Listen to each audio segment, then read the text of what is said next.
बच्चों probability start की थी 11th क्लास की हमने एलिमेंट बुक से, और एक्सरसाइज 16.3 के 19 क्वेश्चन ऑलरेडी कंप्लीट कर चुके। तो 20 से स्टार्ट करते हैं और टॉपिक है विदाउट रिप्लेसमेंट और विद रिप्लेसमेंट कंसेप्ट चला हुआ है। विदाउट रिप्लेसमेंट आप जानते हो कि पहली बॉल निकाल कर उसको वापस रखे बिना ही दूसरी बॉल बैग से अंदर निकालना, और विद रिप्लेसमेंट होता है जैसे बैग से पहली बॉल निकाल ली आपने, उसको वापस रखा, फिर दूसरी बॉल निकाली, फिर वापस रखा, फिर तीसरी बॉल निकाली। जितनी भी बॉल निकालनी है बैग से उतनी बॉल निकालेंगे हम वापस रख के। तो ये होता है विद रिप्लेसमेंट। तो क्वेश्चन नंबर 20 था आपके सामने। A bag contains 12 items of which 4 are defective, यानी कि टोटल आइटम है 12 और उनमें से 4 क्या है डिफेक्टिव। ठीक है ना, 4 आइटम है डिफेक्टिव। तो भाई यहाँ पर पजल इस तरीके से हो सकते हैं बच्चे, क्यों कई बार किसी क्वेश्चन में ऐसा लिख जाता है कि 12 डिफेक्टिव 4 नॉन डिफेक्टिव, किसी में टोटल के साथ डिफेक्टिव दे देता है, किसी में टोटल के साथ नॉन डिफेक्टिव दे देता है।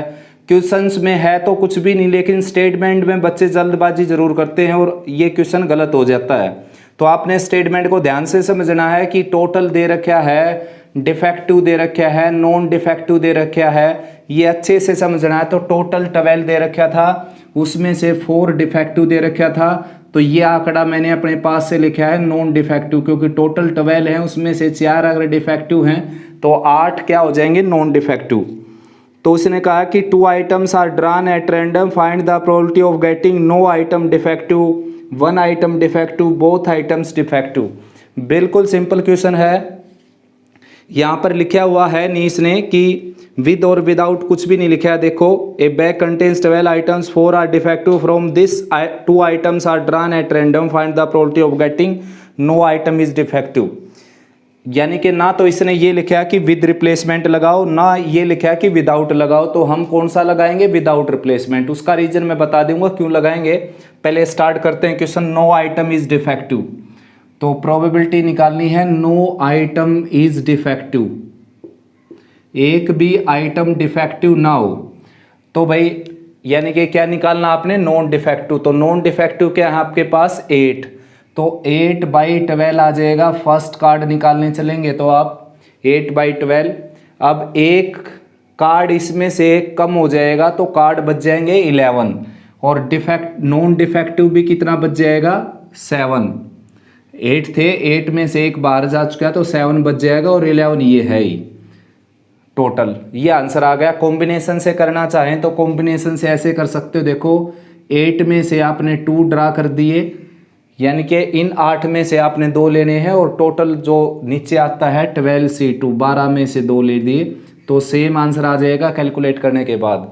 अब बात समझने की ये है कि यहाँ पर विदाउट रिप्लेसमेंट की यूज किया हमने। देखो विदाउट रिप्लेसमेंट इसलिए यूज किया बच्चों, उसने आपसे कार्ड निकालने के लिए बोला है, वापस डालने के लिए नहीं बोला। तो विदाउट रिप्लेसमेंट में, विद रिप्लेसमेंट में वापस डालने पड़ते हैं। यानी कि विद रिप्लेसमेंट में क्या होता है, पहला कार्ड निकाला उसको रिप्लेस किया, फिर दूसरा कार्ड निकाला, तो वापस रखना होता है। इसमें वापस रखने के लिए तो कुछ बोला है ही नहीं इसने तो केवल निकालने के लिए बोला है, और निकालने के लिए बोलेगा तो विदाउट लगेगा यहाँ पर। वापस हम क्यों डालेंगे जब तक ना का आ जाए हमारे को डालने के लिए। केवल उसने निकालने के लिए बोला था, तो निकाल कर बाहर रखेंगे आप, तो विदाउट रिप्लेसमेंट हो गया ना वो। तो ये आंसर आ गया आपका। कैंसिल कर सकते हो, 4 2 जा 8, 4 3 जा 12, यानी कि 14/33। नेक्स्ट है 1 आइटम इज डिफेक्टिव, एक आइटम डिफेक्टिव, 1 आइटम डिफेक्टिव।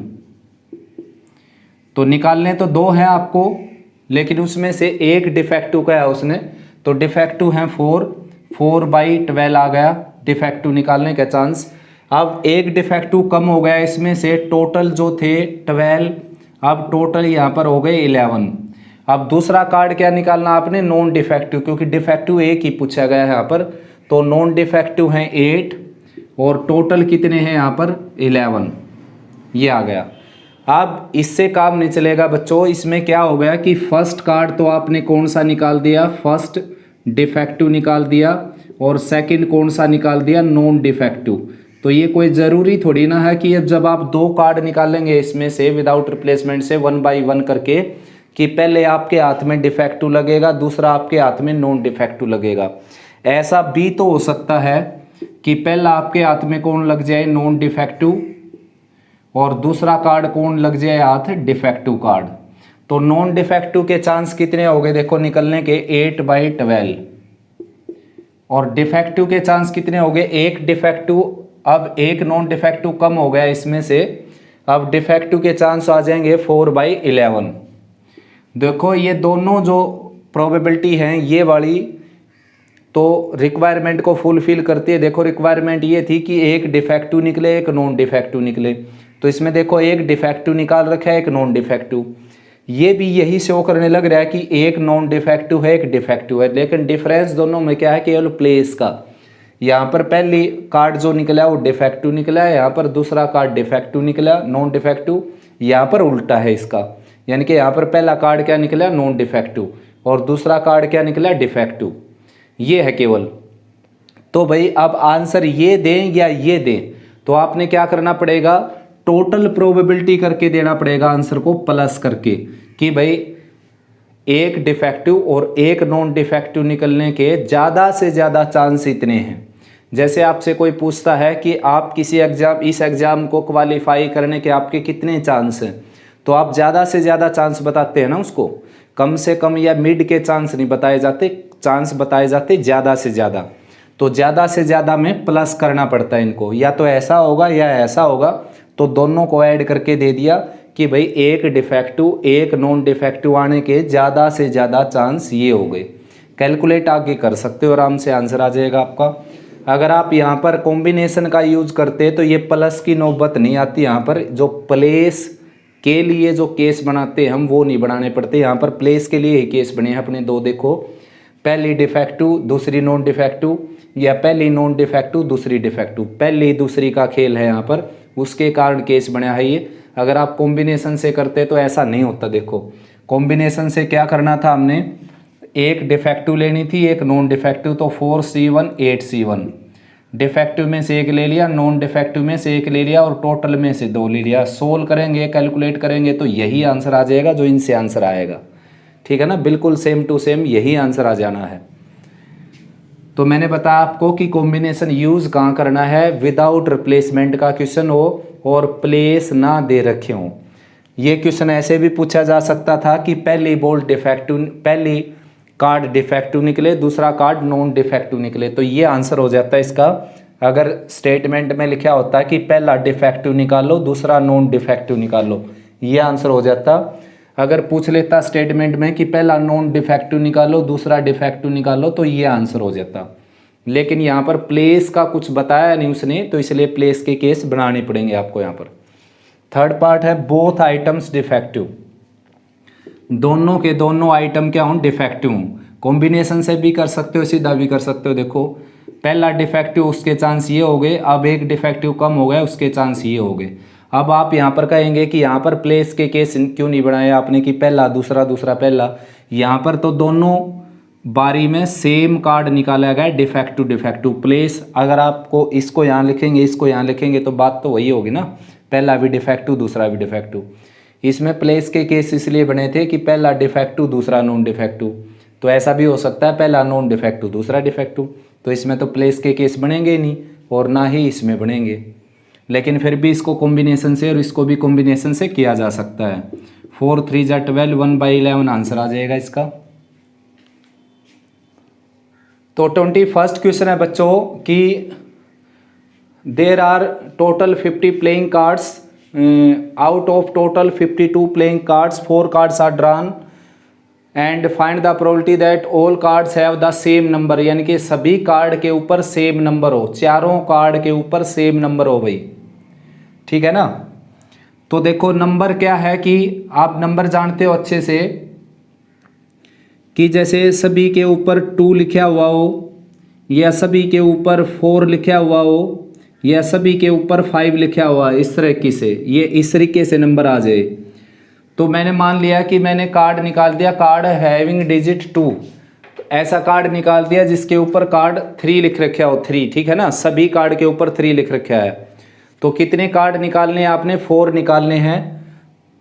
तो फर्स्ट कार्ड निकालने चलूँगा, 4/52 हो जाएगा। देखो ये ऐसे कार्ड कितने हैं अपने पास, ऐसे कार्ड हैं 4, ऐसे 4 कार्ड हैं अपने पास, ठीक है ना, जिसके ऊपर 3 लिखा हुआ है। ये मेरे सामने, आपके सामने जो लिखा है ये है डायमंड का 3, ऐसे ही हार्ट का 3 होगा, ऐसे ही क्लब का 3 होगा, ऐसे ही स्पैड का 3 होगा। तो 4/52 होगा। दूसरा कार्ड निकालेंगे 3/51 होगा, फिर कार्ड निकालेंगे 2/50 हो जाएगा, फिर कार्ड निकालेंगे 1/49 हो जाएगा। अब इस तरीके के जो नंबर हैं, वैसे तो डिजिट जो कार्ड हैं, डिजिट कार्ड तो ये होते हैं बच्चों, देखो इनको डिजिट कार्ड बोला जाता है। कितने हो गए ये, 2, 4, 6, 8 और 9, 9 4 जा 36, क्योंकि 9 ये हो गए सारे डायमंड के हो गए 9, और 9 ही किसके होंगे, हार्ट के होंगे, और 9 ही किसके होंगे, 9 ही हो जाएंगे ये स्पैड के, और 9 ही हो जाएंगे ये क्लब के। तो 36 डिजिट कार्ड हो गए। जबकि अगर नंबर कार्ड की बात की जाए तो नंबर कार्ड में जो है बच्चों, नंबर कार्ड में जैक भी शामिल होगा, क्वीन भी शामिल होगा, किंग भी शामिल होगा और एस भी शामिल होगा। इनको भी नंबर कार्ड में शामिल किया जाता है। एस का फर्स्ट प्लेस होता है, जैक का 11th होता है, क्वीन का 12th होता है और किंग का 13 प्लेस होता है। तो नंबर कार्ड में ये कार्ड शामिल होते हैं। तो इस तरीके से 13 तरह के नंबर हो गए अपने पास। जैसे मैंने ये नंबर आपको दिखाया 3, जिसके ऊपर 3 लिखा हुआ है, ऐसे 4 कार्ड ये हो गए, ऐसे ही 13 तरह के कार्ड हो गए। देखो ऐसे कार्ड भी हैं 4 जिनके ऊपर एस लिखा हुआ है, ऐसे कार्ड जिनके ऊपर 2 लिखा हुआ है, 3, 4, 5, 6, 7, 8, 9, 10 लिखा हुआ है, जैक लिखा हुआ है, क्वीन लिखा हुआ है, किंग लिखा हुआ है। तो 13 में से कोई भी एक आ सकता है ना, मतलब 13 में से कोई भी एक केस आ सकता है। तो 13 केस हो गए, ये 13 से मल्टीप्लाई करना पड़ेगा आपको इसको। 13 केस हो गए ऐसे ऐसे, क्योंकि मैंने ये कार्ड निकाला है 3 जिसके ऊपर 3 लिखा हुआ है। ऐसा भी तो हो सकता है कि जैक वाला निकल जाए, तो जैक वाले भी 4 कार्ड हैं। इस तरीके से उसकी प्रोबेबिलिटी भी यही आएगी जैक वाले की, ठीक है ना, 1/49। फिर क्वीन भी निकल सकती है, किंग भी निकल सकते हैं चारों, 10 भी निकल सकते हैं चारों, 9 भी निकल सकते हैं चारों, 8 भी निकल सकते हैं चारों। तो इस तरीके से 13 केस बन जाएंगे। 13 बार जोड़ने से बढ़िया इसको 13 से मल्टीप्लाई कर दें हम, ठीक है ना। कैंसिल कर सकते हो, ये 13 पर कैंसिल हो गया, और ये 17 पर कैंसिल हो गया, ये 25 पर कैंसिल हो गया, ठीक है ना, और ये 13 से 13 कैंसिल हो गया। तो मल्टीप्लाई कर सकते हो। जबकि आपकी बुक में मैं बताऊं इसका आंसर थोड़ा सा गड़बड़ में दे रखा है। आपकी बुक में आंसर दे रखा है 13/270 और 725, ये आंसर दे रखा है। जबकि मेरे आंसर में ऊपर 13 बचता ही नहीं। देखो मेरे आंसर में सारे कैंसिल हो गए, 1 बच गया। और इनका प्रोडक्ट कर देता हूँ मैं 17 और 25 और 49 का, 17, 25 और 49 का प्रोडक्ट, ठीक है ना। तो इनका प्रोडक्ट करो बच्चों 17, 25 और 49 का, तो 20,825 आ जाएगा, 20,825, ठीक है ना। तो इसको 13 से कैंसिल करो आप। जैसे 270, 725 को 13 से डिवाइड करेंगे तो ठीक यही आंसर आएगा। यानी कि उसने कैंसिलेशन में गड़बड़ कर रखी थोड़ी सी। तो डिवाइड करके देखो एक बार आप इसको, 270 एंड 725 को 13 से डिवाइड करके देखो बच्चों, ठीक यही आंसर आ जाना चाहिए, 1/20,825, ठीक है ना। तो इसको अगर आप 13 से कैंसिल करेंगे तो यही आंसर आएगा बिल्कुल। आपकी बुक में आंसर मैं बताऊं दोबारा से, ये दे रखा है 13/270,725 और मेरा आंसर आया है ये। तो आपकी बुक वाले ने क्या है, ये 13 कैंसिल नहीं कर रखा है, ऊपर नीचे से 13 की मल्टीप्लाई कर रखी है। आया समझ में। तो सिंपलेस्ट आंसर ये है मेरे वाला, और बुक में आंसर ये दे रखा है। अब आप समझ ही गए होंगे मैं क्या कहना चाहता हूँ आपको, कि कैंसिल करोगे आप तो ठीक अपना आंसर आ जाएगा, बुक वाला आंसर मैच हो जाएगा, ठीक है ना। तो भाई सेम नंबर निकालना था कार्ड के ऊपर, तो मैंने ये मान लिया कि मेरे चारों कार्ड के ऊपर 3 आया, तो पहला कार्ड निकालूंगा 4/52, फिर एक कम हो जाएगा 3/51, फिर एक कम हो जाएगा 2/50, फिर एक कम हो जाएगा 1/49। तो क्या 3 आ सकते हैं सेम कार्ड? 4 भी तो आ सकता है सबके ऊपर, 5 भी आ सकता है, 6 भी आ सकता है, 7, 8, 9, 10 भी आ सकता है, जैक भी आ सकता है, क्वीन भी आ सकता है, किंग भी आ सकता है, एस भी आ सकता है। तो 13 केस हो गए, 13 बार जोड़ने से बढ़िया 13 से मल्टीप्लाई कर दिया मैंने इसको। तो 22nd क्वेश्चन है बच्चों, in shuffling a pack of cards 4 are accidentally dropped, यानी कि 4 कार्ड एक्सीडेंटली नीचे गिर गए। Find the chance that the missing card should be one from each suit, यानी कि मिसिंग जो कार्ड हैं वो प्रत्येक सूट से एक एक है, यानी कि एक क्लब का कार्ड है, एक डायमंड का कार्ड है, एक हार्ट का कार्ड है, एक स्पैड का कार्ड है। ठीक है ना, ड्रॉप्ड गिर गए वो नीचे, तो ये निकालना कि मिसिंग कार्ड एक किस्म से वही है कि इन 52 कार्ड में से 4 कार्ड निकाले हमने, वो प्रत्येक कार्ड एक सूट से निकला। तो भाई 13 कार्ड होते हैं स्पैड के, तो 13 में से एक निकल गया, 13 कार्ड होते हैं क्लब के, 13 में से एक निकल गया, और 13 कार्ड होते हैं डायमंड के, तो 13 में से एक निकल गया, और 13 कार्ड होते हैं हार्ट के, 13 में से एक निकल गया। टोटल हैं 52 C4, 52 में से 4 निकाल दिए। तो कैलकुलेट अगर इसको मैं करूं तो 13 × 13 × 13 × 13, अपर पार्ट में ये हो गया, लोअर पार्ट में यहाँ पर 4 लिखा तो इसके 4 फैक्टर करेंगे, 52, 51 और 50 और 49, और नीचे आ जाएगा 1 2 3 4, जिसको मैं ऊपर ही लिख देता हूँ 1 2 3 4। ठीक है ना, 13 4 जा 52 हो गया, और 4 से ही कैंसिल हो गया। उसके बाद 13 कैंसिल होगा नहीं, 2 से कैंसिल कर देता हूँ मैं, ये 25 हो गया, और ये 3 से कैंसिल कर देता हूँ 17 हो गया। तो 13 की मल्टीप्लाई तो आ जाएगी 2197 अपर पार्ट में।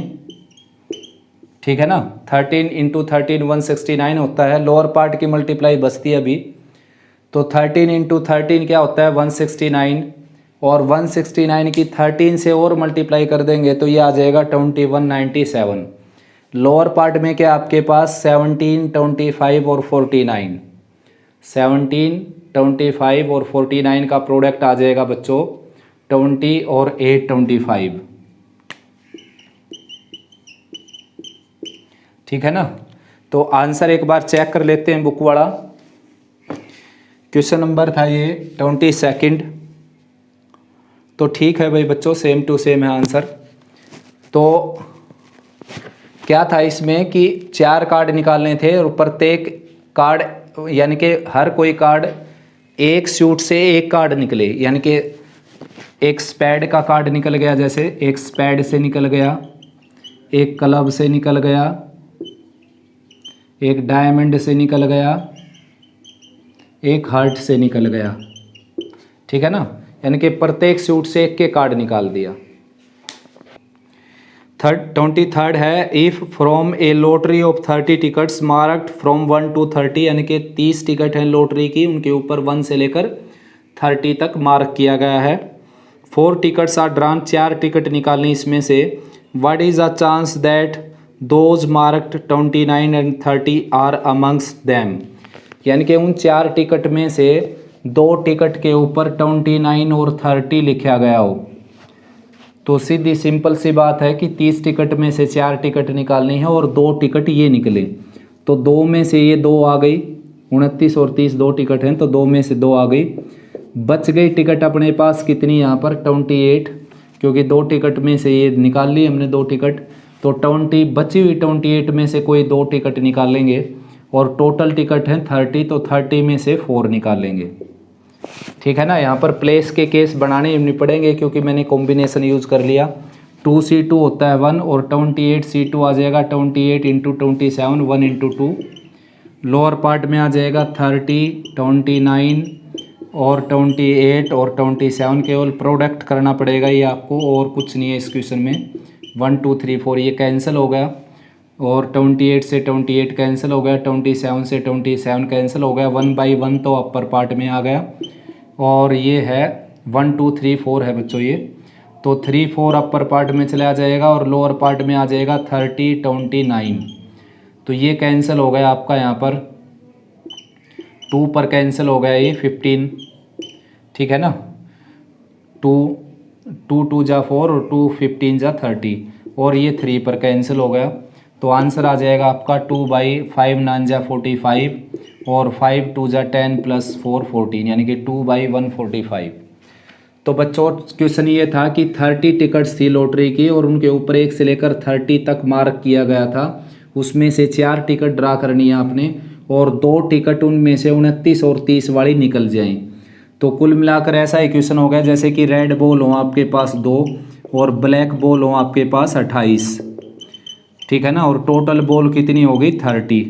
अब इन 30 बॉल में से आपने 4 बॉल निकालनी है, 2 तो रेड निकले और 2 फिर ब्लैक निकलेंगे। उसने केवल ये कहा कि 2 रेड निकले, तो फिर 2 कौन सी निकालनी पड़ेंगी आपको, ब्लैक। तो ब्लैक आपके पास कितनी है 28, ठीक है ना। और टोटल 30 में से 4 ले दी। तो वही बात है यहाँ पर भी कि 30 टिकट में से जो 4 टिकट निकले उनके ऊपर 2 टिकट के ऊपर तो 29 और 30 लिखा हुआ हो, यानी कि इन 2 में से 2 ले ली, बची हुई 28 में से 2 ले ली और टोटल 30 में से 4 ले ली। सिंप्लीफिकेशन कर सकते हो। तो नेक्स्ट है बच्चों 24th question. Out of 9 outstanding student in a college there are 4 boys and 5 girls. A team of 4 student is to be selected for a quiz programme.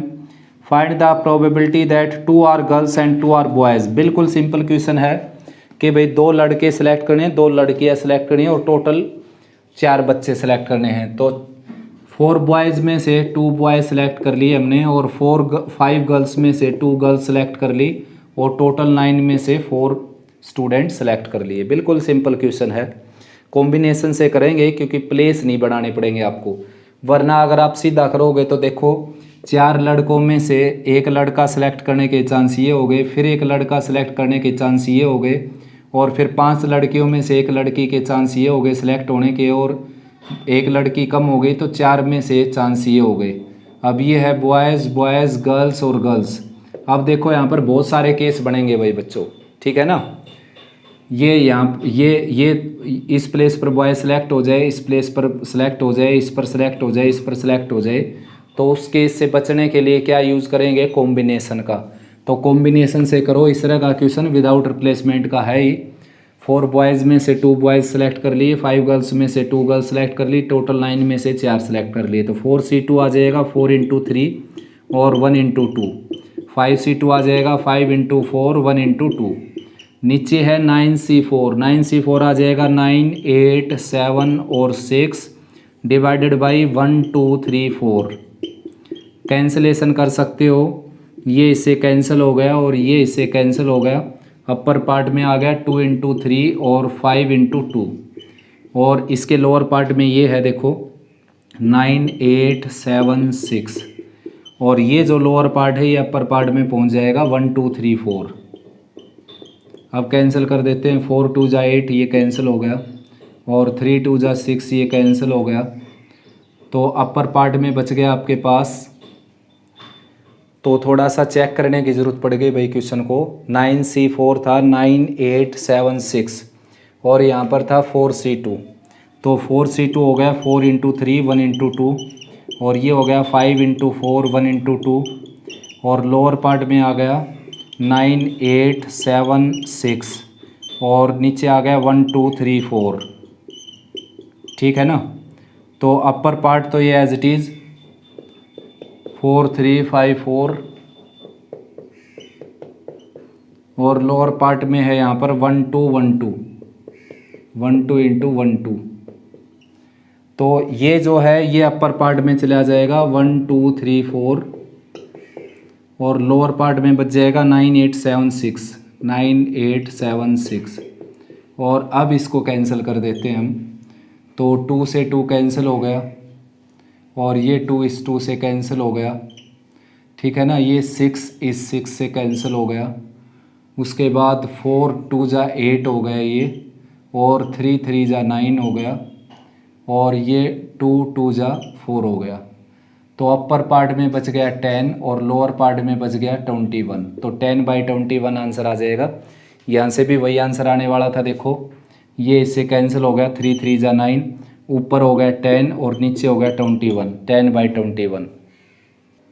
तो नेक्स्ट क्वेश्चन है 25th, find the probability that in a random arrangement of letter of the word mathematics the consonant occur together. Permutation combination का question है, केवल probability पूछी गई उसकी last में। तो पहले मैं परमुटेशन कॉम्बिनेशन का क्वेश्चन सोल्व कर देता हूँ कि मैथमेटिक्स वर्ड के लेटर को ऐसे अरेंज करना है कि सारे कंसोनेंट्स इकट्ठे आ जाएं। तो कंसोनेंट्स हैं इसके अंदर एम टी, ये कंसोनेंट है MTH, और फिर M, और फिर T, और फिर C, और फिर S। ये सारे क्या है कंसोनेंट। और वावल है यहाँ पर A, वावल है A, उसके बाद E, उसके बाद फिर A, उसके बाद I, ये वावल। तो इन कंसोनेंट को एक ब्लॉक लेटर मान लेता हूँ मैं X। तो अब मेरे को कितने लेटर को अरेंज करना, देखो एक लेटर, 2 3 4 और 5, तो 5 फैक्टोरियल। 5 लेटर को अरेंज करने का तरीका 5 फैक्टोरियल। अब इनमें से रिपीटिशन किसका, देखो A यहाँ पर 2 बार है तो 2 फैक्टोरियल लग जाएगा A के लिए, ठीक है ना। A 2 बार है यहाँ पर तो 2 फैक्टोरियल लग गया।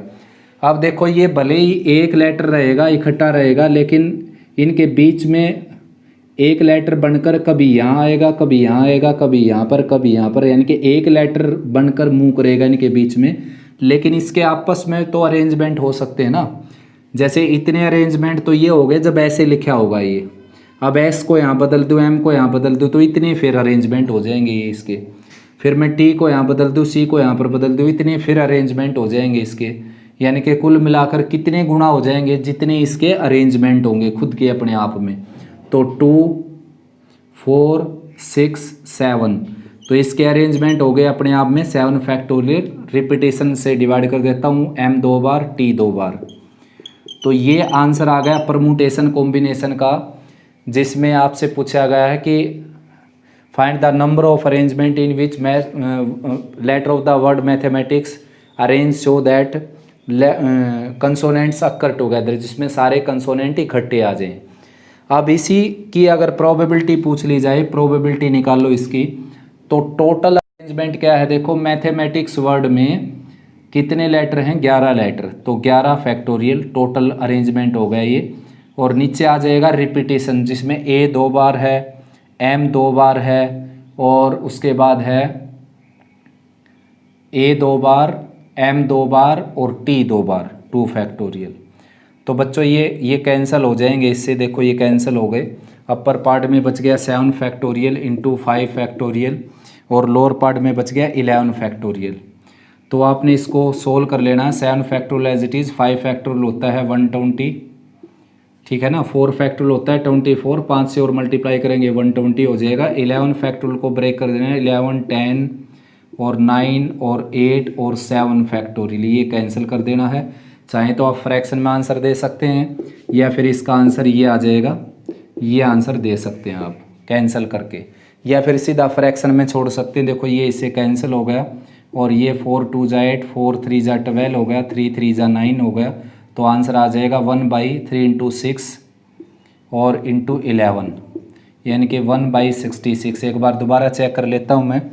7 फैक्टोरियल एज इट इज़ था, 5 फैक्टोरियल हो गया 5 4 3 2 1, यानी कि 5 4 3 2 1, ये आ जाएगा 20 3 जा 60 2 जा 120, यानी कि 120 मैंने लिखा है। 11 फैक्टोरियल को ब्रेक कर सकते हो आप, 11 10 9 8 7 फैक्टोरियल पर कैंसिल हो जाएगा ये, और 1 0 इसकी कैंसिल होगी। 4 3 जा 12, 4 2 जा 8, और 3 3 जा 9, 3 पर ये कैंसिल हो गया, 3 1 जा 3। तो ये आ गया 6 6 इंटू 11 66, और डेसिमल में आंसर निकालेंगे तो ये आ जाएगा।